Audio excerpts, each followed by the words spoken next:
নমস্কার বন্ধুরা, আমি সোমা গোপালের হেসেলে আপনাদের সবাইকে স্বাগত। আজকে নিরামিষ মূলো পালংয়ের রেসিপিটা আপনাদের সাথে শেয়ার করব। এটা কোনো নতুন রেসিপি নয়, বহু পুরনো দিনের রেসিপি। তবে এখনও কিন্তু শীতকালে এই মূলো পালং রান্নাটা বেশিরভাগ বাড়িতেই হয়ে থাকে, আর এটা গরম ভাতের সাথে খেতে ভীষণ ভালো লাগে। তাই চলুন আর একটু সময় নষ্ট না করে রান্নাটা করে ফেলি। আজকে শীতের সবজি দিয়ে দারুণ টেস্টি মূলো পালংয়ের রেসিপিটা আপনাদের সাথে শেয়ার করব। আর তার জন্য এখানে কিছু সবজি কেটে নিয়েছি। কি কি আছে সেটা আগে বলে দিই।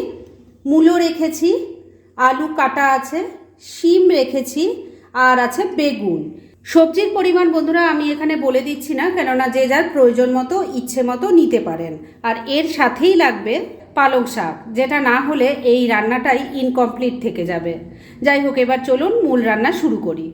এবার মূল রান্না শুরু করছি, আর তার জন্য কড়াইয়ে তেল দিয়ে গরম করে নিয়েছি। এর মধ্যে প্রথমেই একটু বড়ি ভেজে নেব। বড়িগুলোকে লাল লাল করে ভেজে তুলে নেব। বড়ি ভেজে তুলে নিয়েছি। এবার যে তেল আছে তার মধ্যে প্রথমেই দিয়ে দিলাম অল্প নুন, দিয়ে দিলাম অল্প হলুদের গুঁড়ো। এবার বেগুনের টুকরোগুলো ভেজে নেব, তাই দিয়ে দিলাম। এবার বেগুনের টুকরোগুলো লাল লাল করে ভেজে নিচ্ছি। বেগুনের টুকরো ভালো করে লাল লাল করে ভাজা ভাজা হয়ে গেছে, এবার তুলে নিচ্ছি। বেগুনের টুকরোগুলো ভেজে তুলে নিয়েছি। এবার যে কড়াইয়ে তেল আছে তার মধ্যেই বাকি রান্না হয়ে যাবে। এর মধ্যে প্রথমেই দিয়ে দিচ্ছি অল্প পাঁচফোড়ন, দিয়ে দিলাম একটা শুকনো লঙ্কা আর একটা তেজপাতাকে দু টুকরো করে দিয়েছি। এবার ফোড়নটাকে আগে একটু ভাজা ভাজা করে নিচ্ছি। ফোড়নটা ভাজা ভাজা হয়ে গেছে, এর থেকে এখন খুব সুন্দর গন্ধ বেরোচ্ছে। এবার এর মধ্যে প্রথমেই দিয়ে দিলাম আলুর টুকরো, তেলের সাথে মিশিয়ে নিয়ে হালকা আগে এটাকে একটু ভাজা ভাজা করে নিচ্ছি।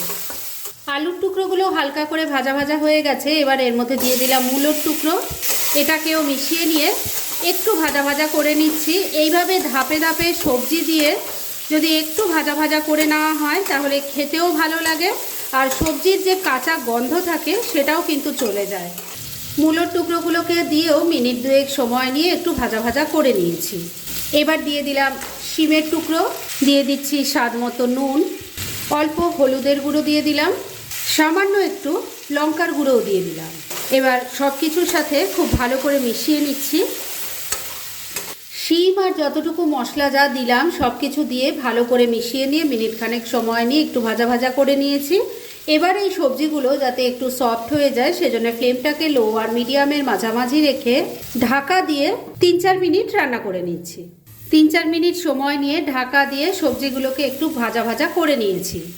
আর মাঝে কিন্তু বন্ধুরা আমি ঢাকা তুলে দুবার নাড়াচাড়া করে দিয়েছিলাম। এবার এর মধ্যে কুচিয়ে রাখা পালং শাকটা দিয়ে দিলাম। এর সাথে দিয়ে দিচ্ছি হাফ চামচ গ্রেট করা আদা, দিয়ে দিচ্ছি হাফ চামচ জিরের গুঁড়ো। এই রান্নায় কিন্তু বন্ধুরা মশলা খুব একটা বেশি পড়ে না, কিন্তু তাতেও এর স্বাদ অসাধারণ হয়। মিশিয়ে নিচ্ছি। শাকটা দিয়ে আর গ্রেট করা আদা আর জিরের গুঁড়ো যা দিলাম সব কিছু খুব ভালো করে মিশিয়ে নিয়ে মিনিট খানেক রান্না করে নিয়েছি। তবে এবার শাকটা যাতে সফট হয়ে যায় আর তার সাথে সবজিগুলোও মজে আসে, তার জন্য ঢাকা দিয়ে রান্না করতে হবে। কেননা আপনারা সবাই জানেন যে এই রান্নায় জল কিন্তু ব্যবহার হয় না, তাই একটু ঢাকা দিয়েই রান্না করতে হবে। আর এবারও আমি ঢাকা দিয়ে দিলাম 3-4 মিনিটের জন্য। তবে মাঝে কিন্তু ঢাকা তুলে দু একবার আবারও নাড়াচাড়া করে দিতে হবে। মিনিট 4 রান্নাটা করে নিয়েছি। এবার ঢাকা তুললাম। আমি কিন্তু বন্ধুরা মাঝে দুবার ঢাকা তুলে নাড়াচাড়া করে দিয়েছিলাম। দেখুন শাকের থেকে কত জল বেরিয়েছে, আর সবজি শাক সব কিন্তু ভালো মতো সফট হয়ে এসেছে। এবার এর মধ্যে ভেজে রাখা বেগুনের টুকরোগুলো দিয়ে দিলাম, আর এর সাথেই ভাজা বড়িগুলোও দিয়ে দিলাম। এর সাথে দিয়ে দিচ্ছি দুটো গোটা কাঁচা লঙ্কা, ফাটিয়ে বা চিড়ে দেয়নি, শুধু গন্ধটা ভালো হবে তার জন্যই দিলাম। এবার সব কিছু ভালো করে মিশিয়ে নিচ্ছি।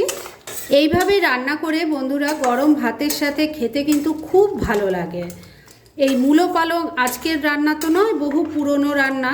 আর এই রান্নার টেস্ট যে কি অসাধারণ হয় সেটা যারা ট্রাই করেননি আগে তারা বুঝতেই পারবেন না যতক্ষণ না একবার নিজেরা বাড়িতে রান্না করে খাবেন।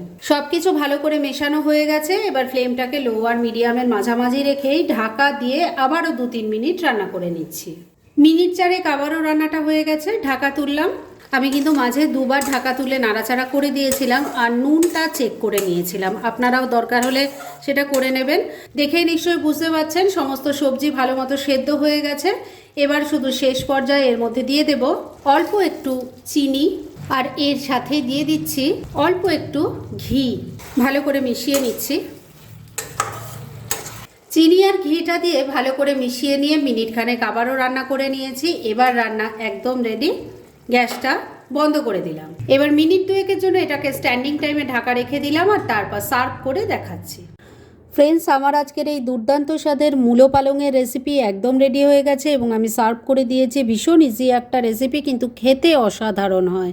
এটা আজকের রেসিপি নয়, বহু পুরনো দিন ধরেই কিন্তু এই রান্নাটা চলে আসছে আর গরম ভাতের সাথে খেতে এটা জাস্ট অসাম লাগে। সেটা একবার ট্রাই করলেই বুঝতে পারবেন। তাই দেরি না করে পারলে এটা আজই একবার বানিয়ে ফেলুন আর তারপর কেমন লাগলো সেটা প্লিজ কমেন্ট করে জানাবেন। এরকম ধরনের অনেক ভালো ভালো নিরামিষ রান্নার রেসিপি আপনারা গোপালের হেসেল সার্চ করলেই পেয়ে যাবেন, যার মধ্যে থেকে কিছু কিছু আমি সাজেস্টেড বক্সেও দিয়ে দেব, সেখান থেকেও আপনারা দেখে নিতে পারেন। তাই গোপালের হেসেল অবশ্যই ভিজিট করুন। আর আপনারা কেমন ধরনের রেসিপি চাইছেন সেটাও কিন্তু আমাকে জানাতে পারেন। আমি চেষ্টা করব সেই সব রেসিপিগুলো আপনাদের সাথে শেয়ার করার। আর আমার আজকের এই রেসিপি যদি আপনাদের ভালো লাগে আর ইউজফুল বলে মনে হয়, তাহলে যারা এখনও আমার চ্যানেলটাকে সাবস্ক্রাইব করেননি তারা প্লিজ সাবস্ক্রাইব করুন। তাহলে আজকের মতো এখানেই শেষ করছি। পরদিন আবার এরকমই কোনো ভালো রেসিপি নিয়ে চলে আসব। আপনারা সবাই খুব ভালো থাকুন, সুস্থ থাকুন।